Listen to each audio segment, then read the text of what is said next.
دو خدا ہوتے تو کیا ہوتا؟ ایک کہتا آج سورج نکلے گا، دوسرا کہتا نہیں آج نہیں سورج نکلے گا، میں نہیں چاہتا کہ آج سورج نکلے، آپس میں چپکلے شروع ہو گئی، کانفلکٹ سٹارٹ ہو گیا، بھول ہی گئے سورج نکلنا آج۔ یا کبھی ہو رہا ہے کہ کسی کی مرضی سے لیٹ نکل رہا ہے، کسی کی مرضی سے جلدی نکل رہا ہے، آج کسی خدا کا کچھ موڈ ہے، کسی کا کچھ موڈ ہے۔ تو کیا یہ نظام جو جس طریقے سے مربوط انداز میں چل رہا ہے یہ اس طریقے سے چلتا؟ تو یہ تو نظام خود گواہ ہے کہ اس کا معبود اور اس کا خالق صرف ایک ہی ہے۔ بس پاک ہے اللہ رب العرش ان باتوں سے جو یہ لوگ بنا رہے ہیں، وہ اپنے کاموں کے لیے جواب دہ نہیں ہے، سب اس کو جواب دہ ہیں۔ تو جواب دہی کس کی ہوتی ہے؟ عباد کی ہوتی ہے، عبد کی ہوتی ہے، مالک کی نہیں ہوتی۔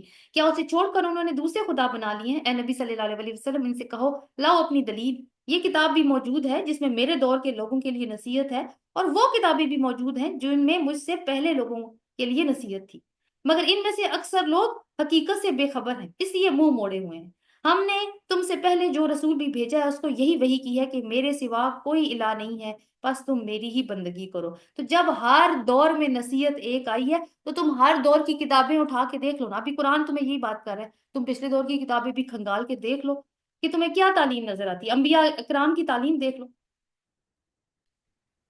کہتے ہیں رحمان اولاد رکھتا ہے، قالوا اتخذ الرحمن ولدن سبحانہ بل عباد مکرمون، وہ کہتے ہیں کہ رحمان اولاد رکھتا ہے، سبحان اللہ، وہ تو بندے ہیں جنہیں عزت دی گئی ہے۔ کون کس کی بات کریں؟ فرشتوں کی۔ اس کی حضور بڑھ کر نہیں بولتے اور بس اسی کے حکم پر عمل کرتے ہیں، جو کچھ ان کے سامنے ہے اسے بھی وہ جانتا ہے اور جو کچھ ان سے اوجل ہے اس سے بھی وہ باخبر ہے۔ وہ کسی کی سفارش نہیں کرتے بجز اس کے کہ جس کے حق میں سفارش سننے پر اللہ تعالی راضی ہو، اور وہ اس کے خوف سے ڈرتے رہتے ہیں۔ اب دیکھیں کہ یہاں پہ کیا بات ہوئی ہے کہ جس کے حق میں اللہ سفارش سننے پر راضی ہو، یعنی جس کی اجازت جس کے حق میں، کہ کس کے حق میں سفارش کرنی ہے، اس کی بات ہو رہی ہے۔ اور سورۃ طہ میں ہم نے کیا پڑھا تھا کہ اللہ خود اجازت دے گا کسی کو کہ آپ شفاعت کر سکتے ہیں، وہاں پہ وہ بات تھی۔ یہاں پہ دوسری بات ہے کہ جس کے حق میں سفارش کرنی ہوگی اس کی بات بھی یعنی وہ بھی اللہ تعالیٰ کی وجہ سے اللہ تعالیٰ اس کا بھی اذن دیں گے۔ اور کیسے کوئی کر سکتا ہے؟ سورۃ طہ میں ہم نے کیا پڑھا تھا کہ آوازیں رحمان کے سامنے دب جائیں گی، کسی کو بولنے کی اجازت نہیں ہوگی۔ اور شفاعت کی شرائط بھی ہم نے پڑھی تھی، لیکن اب ہم نے دیکھا کہ وہاں پہ ایک آئی اور یہاں پہ دوسری آ گئی ہے۔ اور جو ان میں سے کوئی کہہ دے کہ اللہ کے سوا میں بھی الہ ہوں تو ہم اسے جہنم کی سزا دیں گے، ہمارے ہاں ظالموں کا یہی بدلہ ہے۔ فرشتوں کا جو بات ہوئی کہ وہ خوف سے لرزتے رہتے ہیں، اور وہ سفارش کی بات ہے نا، تو انہوں نے اللہ کی بیٹیاں فرشتوں کو سمجھتے تھے اور ان کو الوہیت میں شامل ہی اس لیے کر رکھا تھا کہ یہ اللہ کے یہاں ہماری سفارش کریں گے۔ اولم یر الذین کفروا ان السماوات والارض کانتا رتقا ففتقناہما، کیا یہ لوگ جنہوں نے نبی کی بات ماننے سے انکار کر دیا غور نہیں کرتے کہ یہ سب آسمان اور زمین باہم ملے ہوئے تھے، پھر ہم نے ان کو جدا کر دیا۔ تو اب یہ ہے کہ 30 سے 33 تک کچھ نشانیاں اللہ تعالیٰ ہمیں دکھا رہے ہیں، ان لوگوں کو بیسیکلی دکھا رہے ہیں جو عذاب کا مطالبہ کر رہے ہیں کہ دیکھو ان نشانیوں پہ بھی غور کرو۔ ابھی ایک نشانی اور بھی ان کو دکھائی گئی تھی یہاں پہ نا، ایک ایک چیز اللہ نے بتائی ہے کہ کیا وہ غور نہیں کرتے کہ آسمان اور زمین پہلے ایک ہی چیز تھی، ایک ہی مٹیریل تھا، پھر اللہ تعالیٰ نے ان کو پھاڑ کر الگ دیا۔ ففتقنا کا مطلب ہوتا ہے جیسے کپڑے کو پھاڑ کر دو حصے کیا جاتا ہے نا، اس کے اندر ظاہرہ فورس بھی چاہیے ہوتی ہے، انرجی فورس ہوتی ہے، انرجی ہوتی ہے۔ تو یہ دونوں چیزیں کہاں سے آئیں؟ اللہ تعالیٰ کے پاس سے آئیں، تو اللہ تعالیٰ نے ان کو الگ کیا۔ کل میں نے آپ کو تصویر بھیجی تھی نیبیولا کی، نیبیولا آپ کو یاد ہوگا، اگر آپ کو نہیں یاد تو آپ اپنی پکچرز کو دوبارہ سے بھی اسکرول اپ کر کے دیکھ سکتے ہیں۔ تو وہ نیبیولا ہی وہ بیسک مٹیریل ہوتا ہے جس سے جو ہیونلی باڈیز ہیں وہ بنتی ہیں۔ اور اس سے جو بگ بینگ تھیری ہے نا، وہ بھی اس کا بھی کچھ ہمیں کلو ملتا ہے۔ بگ بینگ تھیری کیا کہتی ہے کہ جتنے بھی ابھی ہمارا جو نظام شمسی ہے اس میں ایک سورج ہے اور 8 یا 9 سیارے ہیں، اور سائنسدان اس بات پہ بلیو کرتے ہیں کہ یہ جو 9 سیارے جو سورج کے آس پاس گھوم رہے ہیں یہ کسی زمانے میں سورج ہی کا حصہ ہوتے تھے، پھر کوئی چیز سورج سے ٹکرائی، کیونکہ سورج ایک پگھلا ہوا گرم مادہ ہے۔ تو جیسے آپ امیجن کریں کہ اگر آپ گڑ کو یا شوگر کو میلٹ کر رہے ہیں کسی پین میں، اور اس پین کو ٹھوکر لگ جاتی ہے زور کی، تو کیا ہوگا؟ وہ چھلک کے کچھ حصہ باہر جائے گا نا۔ تو ایسے ہی ہوا کہ سورج کے ساتھ کوئی چیز ٹکرائی اور اس کو جب وہ چھلک گیا تو اس میں سے کچھ حصے باہر آ گئے، اور وہی حصے ہیں جو ابھی آس پاس پھر اس کے گھومنے لگے، اور وہ پھر بعد میں ٹھنڈے ہو گئے اور پلانٹس بن گئے جس میں ہماری زمین بھی ایک ہے۔ تو وہ بھی اس چیز کو، اگر وہ بگ بینگ تھیری ہے تو وہ یہاں سے ویریفائی ہو جاتی ہے کہ یہ سارے باہم ملے ہوئے تھے، اللہ تعالیٰ نے ان کو الگ کیا۔ اور پانی سے ہر زندہ چیز کی ابتدا کی، یعنی انسان کی ابتدا تو ویسے ہی پانی سے ہوتی ہے، لیکن آپ دیکھیں کہ جو یعنی ان دا ووم آف مدر، ماں کے پیٹ کے اندر بھی پانی کا میڈیم ہی ہوتا ہے جس کے اندر بچہ پل رہا ہوتا ہے. کیا وہ نہیں مانتے؟ اور ہم نے زمین میں پہاڑ جما دیے تاکہ وہ انہیں لے کے ڈھلک نہ جائے، اور اس میں کشادہ راہیں بنا دی تاکہ یہ لوگ اپنا راستہ معلوم کر سکیں. ہم نے آسمان کو ایک محفوظ چھت بنا دیا، مگر یہ ہے کہ کائنات کی نشانیوں کی طرف توجہ ہی نہیں دیتے. یعنی محفوظ چھت کیسے بنائے؟ ایک تو گرنے سے محفوظ ہے نا. دوسری بات یہ ہے کہ اوزون لیئر موجود ہے، ایٹماسفیئر کی ایک لیئر ہے. اس کی وجہ سے سورج کی الٹرا وائلٹ ریڈیشن جو کہ ہارمفل ہو سکتی ہیں انسانی زندگی کے لیے، وہ ان کی حفاظت کرتی ہے اور زمین پر آنے سے ان کو روک لیتی ہے. وہ اللہ ہی ہے جس نے رات اور دن بنائے اور سورج اور چاند کو پیدا کیا. سب ایک ایک فلک میں تیر رہے ہیں. یعنی فلک میں تیرنے کا مطلب ہے ان کے فکس پاتھ ہیں، جن کو ہم آربٹس کہہ سکتے ہیں. فکس پاتھ میں وہ تیر رہے ہیں اپنے. تو یہ ساری چیزیں دیکھیں کہ ہمیں کیا معلوم ہوتا ہے کہ اللہ تعالیٰ کی تخلیق میں ہمیں کیا نظر آتا ہے. ایک تو چیز یہ نظر آتی ہے کہ یہ ساری چیزیں مخلوق ہیں اس کی. دوسری بات یہ ہے کہ اسی کو فالو کر رہی ہیں. تو اللہ تعالیٰ نے اپنی ایک پروگرامنگ ان کے اندر ڈالی ہوئی ہے، اور پورا ڈسپلن ہے اس سارے نظام کے اندر جو نظر آ رہا ہے، جو اگین وہی توحید کی طرف ہی اشارہ کرتا ہے. اور ہمارے لیے دیکھیں کتنا ضروری ہے کہ ہم علوم کو حاصل کریں، سائنٹیفک علوم کو حاصل کریں، تاکہ ہم قرآن کی تشریح اس کے مطابق کر سکیں. اگلی جو آیات ہیں 34 سے 47 تک، ان کا مضمون یہ ہوگا کہ مخالفین رسول کا مذاق کیوں اڑاتے تھے. یہ انسان ہے، معلوم متا نہیں ہے، نشانیاں بھی نہیں ہیں نبی کو. پھر اس کے بعد ان ساری چیزوں کے بعد اللہ تعالیٰ تسلی دے رہے ہیں. اے نبی صلی اللہ علیہ وسلم، ہمیشگی تو ہم نے تم میں سے پہلے کسی انسان کے لیے نہیں رکھی. اگر تم مر گئے تو کیا یہ لوگ ہمیشہ جیتے رہیں گے؟ کلو نفس ذائقۃ الموت، ہر نفس کو، ہر جان کو موت کا مزہ چکھنا ہے. رسول کو بھی موت آئے گی، وہ بھی جائے گا، اور باقی انسان بھی. اور ہم اچھے اور برے حالات میں ڈال کر تم سب کی آزمائش کر رہے ہیں. آخرکار ہماری ہی طرف پلٹنا ہے. یعنی جو زندگی دی ہے تمہیں بتا دیا گیا موت تو تمہیں آئے گی، بس آزمائش کیا ہے کہ ان حالات میں تم کر کیا رہے ہو. یہ منکرین حق جب تمہیں کہتے ہیں، تمہیں دیکھتے ہیں تو تمہارا مذاق بنا لیتے ہیں. کہتے ہیں کیا یہ ہے وہ شخص جو تمہارے خداؤں کا ذکر کیا کرتا ہے؟ ان کا اپنا حال یہ ہے کہ رحمان کے ذکر سے منکر ہیں. اب دیکھیے کہ وہ جیسے اسٹریٹ میں ہوتا ہے نا، گلیوں میں جا رہے ہوتے ہیں، کوئی کوئی آ رہا ہے، ایک بندہ جا رہا ہے، وہ آپس میں ایک دوسرے کو دیکھتے ہیں. اس وقت نا ایک دوسرے کو پھر، یعنی رسول صلی اللہ علیہ وسلم آ رہے ہیں اور دو تین لوگ آس پاس بھی اسی گلی میں چل پھر رہے ہیں، تو یہ آپس میں ایک دوسرے کو دیکھ کے اس طرح کی باتیں کیا کرتے تھے اور رسول صلی اللہ علیہ وسلم کا مذاق اڑایا کرتے تھے. تو یہ ہے کہ رسول تو انسان ہی ہوتا ہے، فرق صرف اتنا ہوتا ہے کہ اس پر وحی آتی ہے. خلق الانسان من عجل ساریکم آیاتی فلا تستعجلون. انسان جلد باز مخلوق ہے. پچھلی صورت میں بھی ہم نے پڑھا تھا نا کہ جلدی نہ کیجیے، کیونکہ جلدی نہیں کرنی کسی بھی کام میں، لیکن انسان ہے ہی جلد باز مخلوق. ابھی میں تم کو اپنی نشانیاں دکھائے دیتا ہوں، یعنی وہ عذاب کی، مجھ سے جلدی نہ مچاؤ. یہ لوگ کہتے ہیں آخر یہ دھمکی کب پوری ہوگی اگر تم سچے ہو؟ کاش ان کافروں کو اس وقت کا علم ہوتا جب یہ اپنے چہرے آگ سے نہیں بچا سکیں گے، نہ ہی اپنی پیٹھیں، اور ان کو کہیں سے مدد نہیں پہنچے گی. وہ بلا اچانک آئے گی. اور چہرے کا دیکھیں، چہرے کا ذکر یہاں پہ سے بھی کیا گیا ہے کہ جیسے ہی کوئی مصیبت آتی ہے، انسان ایسے چہرے کو ڈھانپتا ہے، فوراً اپنے چہرے کو کور کرتا ہے. تو وہ کوئی وہاں پہ کچھ بھی نہیں ہو سکتا، جو مرضی کر لیں، جس چیز سے بھی کور کر لیں، کوئی اس کا فائدہ نہیں ہوگا. وہ بلا اچانک آئے گی اور انہیں اس طرح یک لخت دبوچ لے گی کہ یہ نہ اس کو دور کر سکیں گے، نہ ان کو لمحہ بھر مہلت ہی مل سکے گی. مذاق تم سے پہلے بھی رسولوں کا اڑایا جا چکا ہے، مگر ان کا مذاق اڑانے والے اسی چیز کے پھیر میں آ رہے جس کا وہ مذاق اڑایا کرتے تھے. کس چیز کا؟ کہ عذاب لے آؤ، عذاب لے آؤ نا. تو پھر کہتے ہیں کہ عذاب لے کر کیوں نہیں آتے؟ روز تو کہتے ہو کہ عذاب لے آؤ، تو اس طرح سے مذاق اڑاتے تھے. قل من یکلؤکم باللیل والنہار من الرحمن بل ہم عن ذکر ربہم موردون. اے نبی صلی اللہ علیہ وسلم، ان سے کہو کون ہے جو رات کو یا دن کو تمہیں رحمان سے بچا سکتا ہے مگر یہ اپنے رب کی نصیحت سے منہ موڑیں. یعنی اگر اس کا عذاب آ جائے، کچھ بھی آفت آ جائے، تو کیسے تم اپنے آپ کو بچاؤ گے؟ کون ہے جو تمہاری مدد کرے گا مگر یہ اپنے رب کی نصیحت سے منہ موڑیں؟ کیا یہ کچھ ایسے خدا رکھتے ہیں جو ہمارے مقابلے میں ان کی حمایت کریں؟ وہ تو نہ خود اپنی مدد کر سکتے ہیں، اور یعنی ان کے اوپر بھی اس طرح کے حالات آ جائیں، وہ ان کی اپنی مدد بھی نہیں کر سکتے، اور نہ ہماری ہی تائید ان کو حاصل ہے. یعنی یہ بھی ایک چیز ہو سکتی ہے نا کہ اللہ تعالیٰ ہی ان کی مدد کرے کہ وہ لوگوں کی مدد کر دیں، وہ بھی یہ چانس بھی کوئی نہیں ہے. اصل بات یہ ہے کہ ان لوگوں کو، ان کے آباء و اجداد کو ہم زندگی کا سر و سامان دیتے چلے گئے. یعنی وجہ بتائی جا رہی ہے کہ کیوں نہیں یہ لوگ مانتے. ان کے آباء و اجداد کو ہم زندگی کا سامان دیتے چلے گئے یہاں تک کہ ان کو دن لگ گئے، مگر کیا انہیں نظر نہیں آتا کہ ہم زمین کو مختلف سمتوں سے گھٹاتے جا رہے ہیں؟ یعنی قدرتی آفات بھی ہی دیکھ لیں، قحط آ جاتا ہے، خشک سالی آ جاتی ہے جیسے کہ عرب میں ہوتا تھا، اور پھر ساتھ میں یہ بھی اس سے مراد ہو سکتی ہے کہ مسلمانوں کی تعداد بھی تو بڑھتی جا رہی ہے، اور ساتھ میں فتح مکہ کی بھی پیشن گوئی ہے کہ زمین ان لوگوں کے لیے تنگ ہوتی جا رہی ہے، پھر کیا یہ غالب آئیں گے؟ ان سے کہہ دو میں تو وہی کی بنا پر تمہیں متنبع کر رہا ہوں، مگر بہرے پکار کو نہیں سنا کرتے جب کہ انہیں خبردار کیا جائے، اور اگر تیرے رب انہیں عذاب کا ایک جھونکا چھو جائے تو بھی یہ چیخ اٹھیں گے کہ ہائے ہماری کمبختی، بے شک ہم ہی خطا کار تھے۔ یہ جو لائن ہے آیت 46، وَلَئِن مَسَّتْهُمْ نَفْحَةٌ مِّنْ عَذَابِ رَبِّكَ لَيَقُولُنَّ يَا وَيْلَنَا إِنَّا كُنَّا ظَالِمِينَ۔ یہ جو الفاظ ہے نا اِنَّا كُنَّا ظَالِمِينَ، یہ تو بہت زیادہ ہمیں ملتے ہیں قرآن کے اندر۔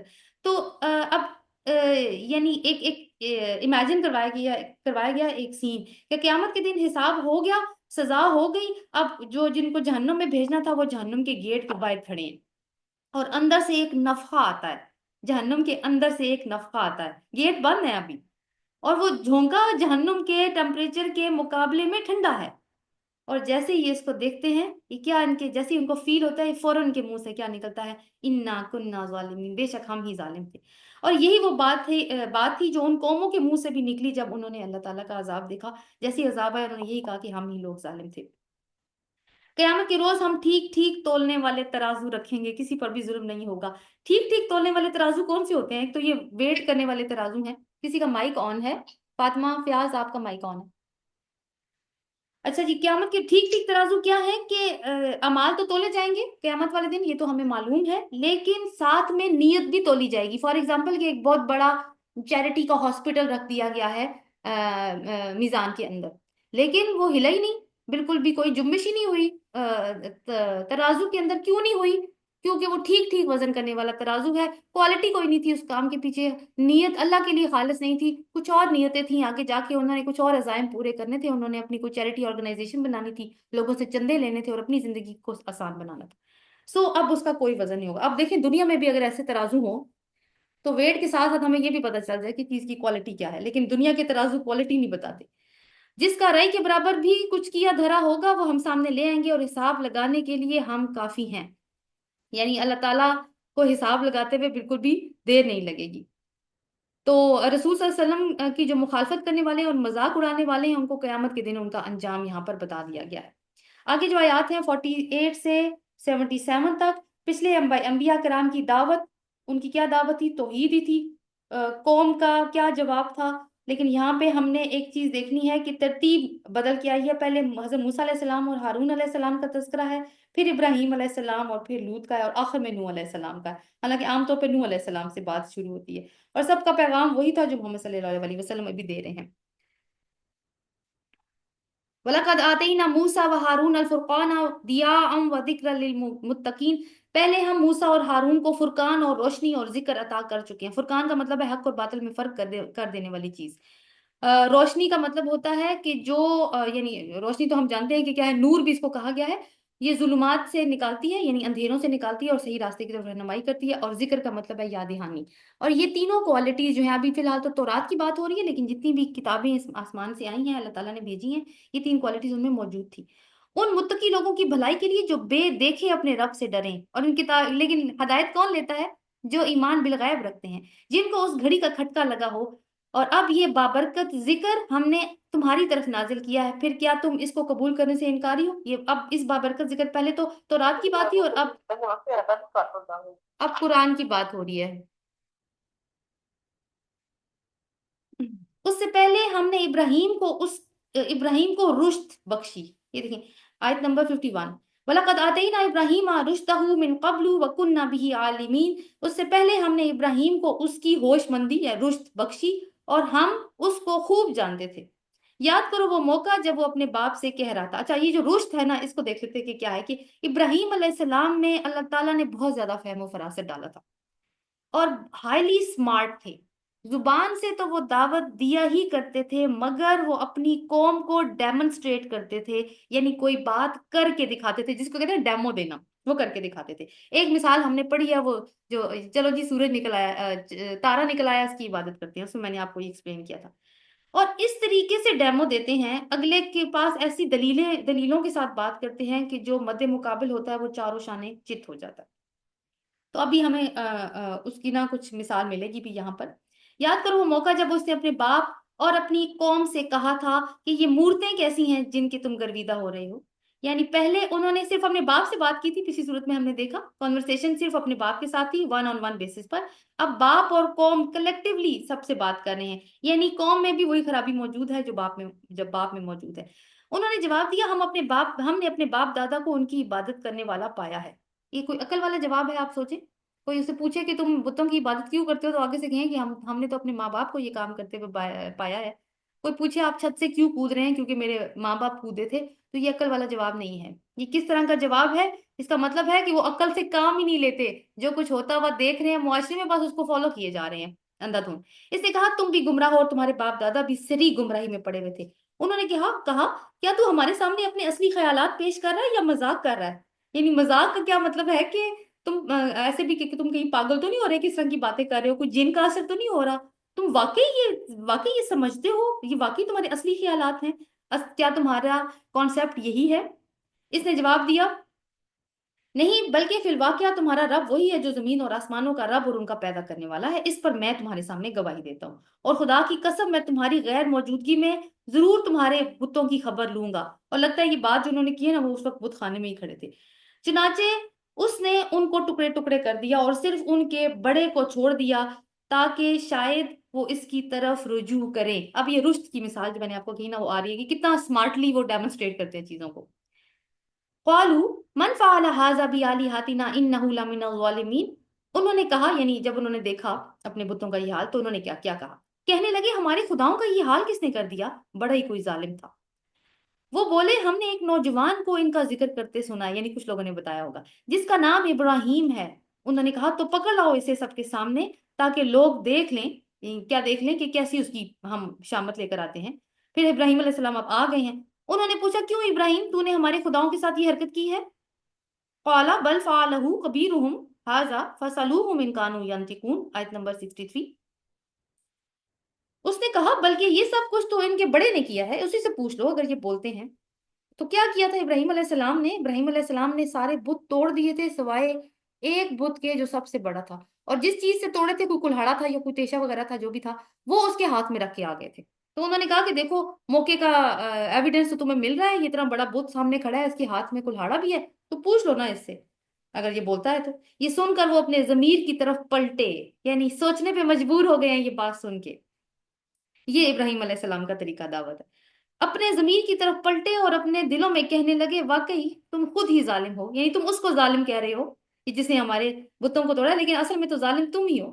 مگر پھر ان کی مت پلٹ گئی اور وہ بولے، یعنی مت پلٹ گئی کا مطلب یہ ہے کہ عقل پھر ان کی پلٹ گئی تعصب کی وجہ سے. جو ان کا تعصب تھا، یہ جو تھوڑی دیر کی ان کو روشنی ملی تھی، اس کو ان کے تعصب نے دبا لیا اور بولے تو جانتا ہے یہ نہیں بولتے. ابراہیم نے کہا پھر کیا تم اللہ کو چھوڑ کر ان چیزوں کو پوج رہے ہو جو نہ تمہیں کوئی نفع پہنچانے پر قادر ہے نہ نقصان؟ تف ہے تم پر اور تمہارے ان معبودوں پر جن کی تم اللہ کو چھوڑ کر پوجا کر رہے ہو. کیا تم کچھ بھی عقل نہیں رکھتے؟ انہوں نے کہا جلا ڈالو اس کو اور حمایت کرو اپنے خداؤں کی اگر تمہیں کچھ کرنا ہے. یعنی مذہبی پنڈتوں نے، یا یوں کہیں کہ مذہبی تاجروں کو جب اپنا کاروبار ڈوبتا ہوا نظر آیا کہ یہ تو لوگوں کو سوچنے کی دعوت دے رہا ہے، لوگوں نے سوچنا شروع کر دیا، تو ہمارا کیا بنے گا؟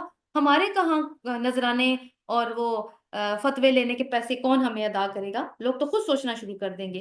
تو انہوں نے کہا کہ وہ حد پار کرنے کو تیار ہو گئے ہیں، اور عوام کو بھی انہوں نے ایک عصبیت ان میں جگائی اور ایک اعلان کیا کہ دیکھو یہ تمہارے دین کے ساتھ کیا سلوک کر رہا ہے. انہوں نے کہا جلا دو اس کو اور حمایت کرو اپنے خداؤں کی اگر تمہیں کچھ کرنا ہے. ہم نے کہا اے آگ، کیا کہا؟ یہ اللہ تعالیٰ نے کہا قلنا یا نار کونی بردم وسلاما علی ابراہیم. ہم نے کہا اے آگ ٹھنڈی ہو جا اور سلامتی بن جائے ابراہیم پر. یعنی اتنی ٹھنڈی نہیں ہونا کہ برف بن جائے، سلامتی والی ٹھنڈی ہو جائے ابراہیم پر. وہ چاہتے تھے کہ ابراہیم کے ساتھ کوئی چال چلے، مگر ہم نے ان کو بری طرح ناکام کر دیا. یعنی چال چلنے کا مطلب ہے کہ یہ آگ دیکھے گا، بہت بڑی آگ جلائے گی تھی، اور ہم اسے کہیں گے کود جاؤ تو سب ڈر جائے گا اور کہے گا نہیں نہیں میں وہ والی بات ہے، کیا تم واقعی سنجیدہ ہو؟ تو ہم اس کی سنجیدگی چیک کر لیتے ہیں اس بات میں. لیکن ہوا کیا؟ ابراہیم علیہ السلام کود گئے آگ میں، مگر ہم نے ان کو بری طرح ناکام کیا اور ہم اسے اور لوط کو بچا کر اس سرزمین کی طرف نکال کر لیا ہے جس میں ہم نے دنیا والوں کے لیے برکتیں رکھی، یہی فلسطین اور شام کی سرزمین. لوط علیہ السلام ان کے بھتیجے ہیں اور ان کے ساتھ ہی انہوں نے بھی ہجرت کی ہے.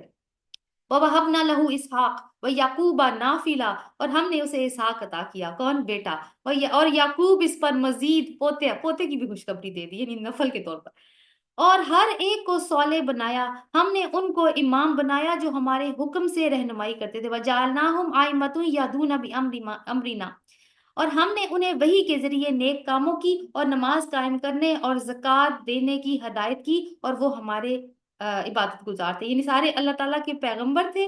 فادر کون ہے؟ امام الناس۔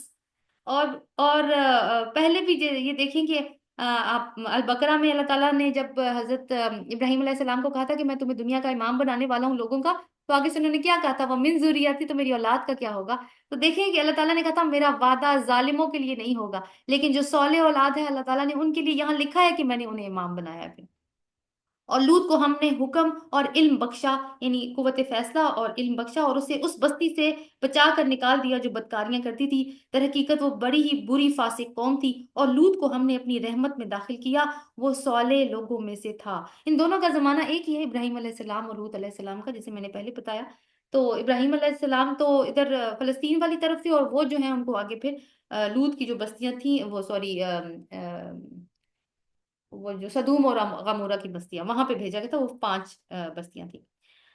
اور یہ وَنُوحًا إِذْ نَادَىٰ مِن قَبْلُ فَاسْتَجَبْنَا لَهُ فَنَجَّيْنَاهُ وَأَهْلَهُ مِنَ الْكَرْبِ الْعَظِيمِ، اور یہی نعمت ہم نے نوح علیہ السلام کو دی، یعنی نوح علیہ السلام کا تذکرہ یہ ابراہیم سے ویسے تو پہلے تھے، لیکن یہ ہے کہ جیسے ابراہیم علیہ السلام کو رسول بنایا، ویسے ہی اس سے پہلے بھی یہ سلسلہ جاری تھا، اور اللہ تعالیٰ نے نوح علیہ السلام کو اس سے پہلے بنایا تھا، پیغمبری دی تھی۔ یاد کرو جب ان سب سے پہلے اس نے ہمیں پکارا تھا، ہم نے اس کی دعا قبول کی تھی، اور اسے اور اس کے گھر والوں کو کرب عظیم سے نجات دی تھی، اور دعا جو ہے جو حضرت نوح علیہ السلام نے مانگی تھی، وہ وہی دعا ہے جو ایک رسول آخری درجے میں ایک بد دعا کرتا ہے اپنی قوم کے لیے۔ سورہ نوح میں اس کا ذکر ہے، لیکن اس دعا کے الفاظ کو آپ سنیں تو روح کام جاتی ہے، کہ حضرت نوح علیہ السلام نے کہا تھا کہ ان کا ایک بھی گھر، یعنی کسی کو بھی زندہ نہ چھوڑ، اگر اس میں سے کوئی ایک بھی زندہ رہ گیا تو وہ تیرے آنے والے جو بندے ہیں ان کو بھٹکائے گا۔ تو کسی ایک کی بھی یعنی انہوں نے زندگی نہیں مانگی، سب کے لیے انہوں نے اس طرح کی بد دعا کی، اس قدر انہوں نے اس طرح کے شرک پہ وہ لوگ مبتلا تھے۔ اور ہم نے اس کی دعا قبول کی اور اس کے گھر والوں کو کرب عظیم سے نجات دی، اور اس قوم کے مقابلے میں اس کی مدد کی جس نے ہماری آیات کو جھٹلا دیا تھا، وہ بڑے ہی برے لوگ تھے، پس ہم نے ان کو غرق کر دیا۔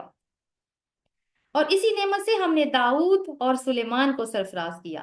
اب داؤد اور سلیمان علیہ السلام جو ہیں، اب یہاں پر آپ دیکھیے کہ قصص الانبیاء کا سٹائل ہے نا، لیکن یہاں پہ تھوڑا سا ٹوسٹ ہے اس کے اندر، 78 سے 94 تک دیکھیے کہ انبیاء کا ویسے پھر سے تذکرہ ہے، مگر اب جو ہے وہ قصص الانبیاء کا انداز ہے۔ پیچھے جو آپ نے دیکھا تھا وہ تھوڑا انباء و رسل والا سٹائل تھا۔